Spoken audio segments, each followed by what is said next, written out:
Oh boy, there's Snowboy! I'm Hank Costello, produce specialist, and we're going to be talking about onions and tomatoes today. Today I want to talk a little bit about tomatoes and onions, best practices, where to store them, how to cut them, and some knife skills as well. So we'll start off with the tomato. Tomatoes you want to keep at room temperature, or as it says on the box, between 55 and 70 degrees. You do not want to store them in a cooler. You can extend the shelf life on them, but once they come out of the cooler, since they've been in a cold temperature, the cells in the tomato will break down. You'll get a sweaty tomato. The flavor will be off and the texture will be off. So before you cut them, you always want to keep them outside of the refrigerator. Cutting a tomato, there's a couple ways of doing it. The fast way, you don't get the best yield, but it is the fastest way to do it, is to take the tomato and cut around the seeds like this. And you just kind of follow the core like so. And then you can pull out the seeds like so. And you'll be ready to do your julienne, like that. And then which can go into your dicing if that's how you want to go with it. And then you have your diced tomatoes. This way you also don't have to worry about coring. This can be safe for your stocks, so always reserve that. The other way to cut the tomato, which is a little bit faster, but you have maybe a little bit more or less yield, is to quarter it like so. And then cut the seeds out like that. And this way you don't have to mess with the pulp as much. You just maybe have a little bit like that. And then once again, you have your quarters. This is also good for if you want to be roasting it, if you're doing any kind of sun-dried tomato application, or roasting and then putting on as a garnish. You have some nice quarters like that. But then once again, go to your dicing, julienne cut, or to your dicing. Once the tomato is cut, you do have to refrigerate it because the health department treats it as a protein, so it must stay below 40 degrees. If it temps out above 40 degrees, it must be thrown away. Otherwise, you can get into some problems that way. We'll move on to the onions now. We got a red and yellow right here. I'll show the red.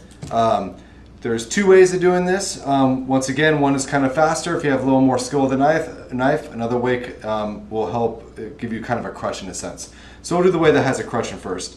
So you're going to keep the root end on the onion, cut it in half, cut off the stem end, and then you can peel off the outer rind. Now, where you're keeping the root on, because this is going to be an anchor for the product, and that way when you're cutting it, it'll kind of keep everything together for you. If you want to julienne, you can just go like so, and then cut the root off, and you'll have your julienne. If you're dicing, you can go this way. Some people like to cut inwards like this. I don't think that's necessary. It's already pretty much in layers anyway, so you don't need that as much. But if you see how the root is kind of keeping everything together, now I can dice and go down like this, and you get a nice fine dice that way. When you get to the end, I like to turn it on its side, then you can keep that going and you can kind of work it down with a nice fine dice like this. One thing to remember when you are using raw onion, if it's going straight into a salad or into a sandwich, a really good thing to do is to put it in water to soak it and get rid of some of that sulfur. This will make the onion a little bit sweeter and won't be quite as spicy, which is a little bit nicer when you're eating it in the raw. So the other way to dice the onion, which can be a little bit faster, cut off that root end, both ends, and I'll start from the beginning.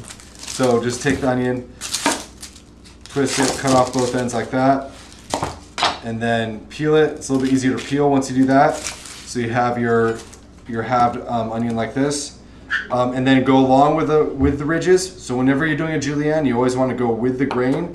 So like this. And then you have your julienne cut. You can either break it off and there you have your nice juliennes. Otherwise, turn it sideways and then start doing your dice. Now this can get a little bit harder once you get towards the end.